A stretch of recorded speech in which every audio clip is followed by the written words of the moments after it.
So, quick disclaimer, I got high before watching this movie because I was 110% certain this would be the only way for me to enjoy it. Turns out, I was wrong.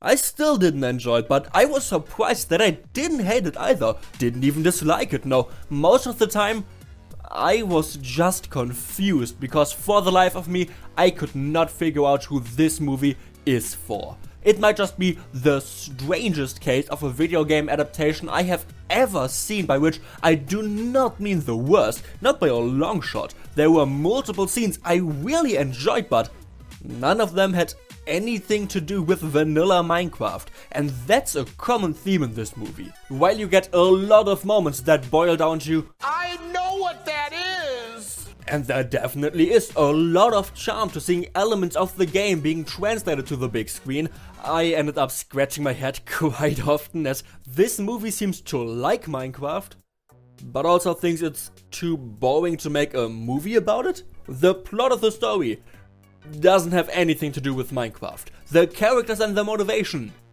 well, one guy sure is named Steve.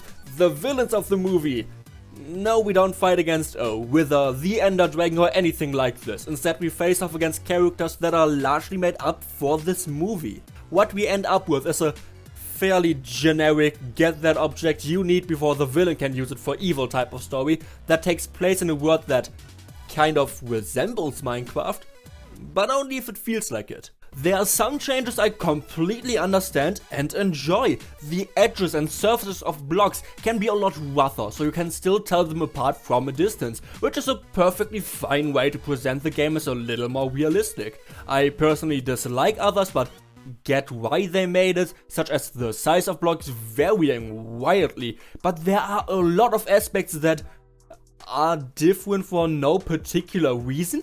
Why do windmills exist? Why does one water bucket create over a dozen water blocks that don't flow anywhere and disappear after they fall into it? Why are there so many things in the village that just don't exist in game? Why is it so different that the Minecraft event that's currently live looks completely different than normal Minecraft? I'm aware this might sound a bit nitpicky to someone, but the list of changes just goes on, and after a while the Minecraft movie just didn't feel like Minecraft to me anymore.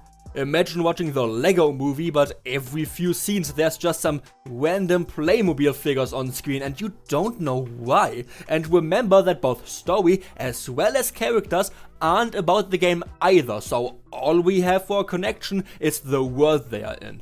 They didn't capture the look, but did they at least capture the spirit of the game? After all,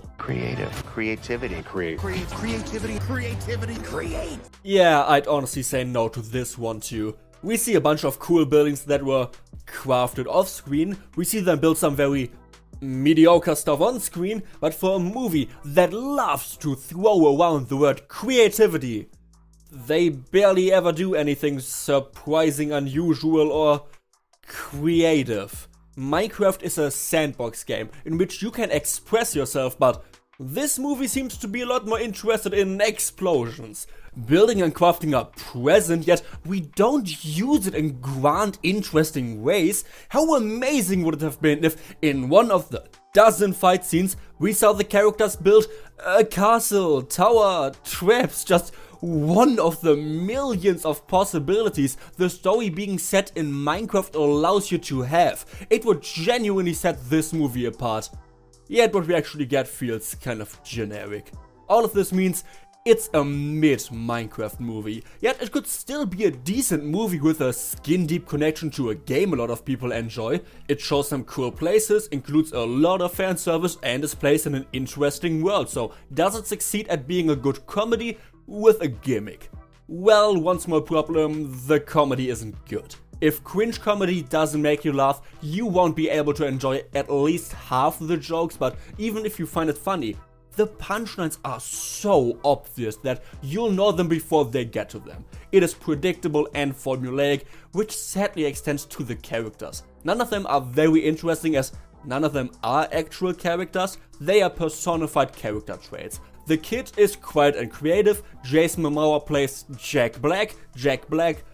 also plays Jack Black, 2 more characters. That's kinda it. They aren't deep, but they aren't static either. There is a surprising amount of character development for both Garrett as well as Steve, who simultaneously have the most screen time, yet somehow most of the development seems to happen off screen anyways. It is very weird, but follows a trend in this movie. Totally unlike the show I normally talk about, the story has a lot of ideas and goals it wants to reach, but how it gets to these points could be written by a toddler who hasn't developed object permanence yet. A lot of stuff just happens. I don't want to spoil any example, but it leads to a bunch of moments that feel forced and that aren't earned at all. It isn't good, while not being bad enough to laugh at it either. If you either have a huge crush on Jack Black and always wanted to have a crossover between the original Jumanji and the Angry Birds movie, or really want to see a human woman with a lady boner for a villager, go for it. But if you aren't, don't bother. Just leave a like and then go rewatch the Lego movie instead.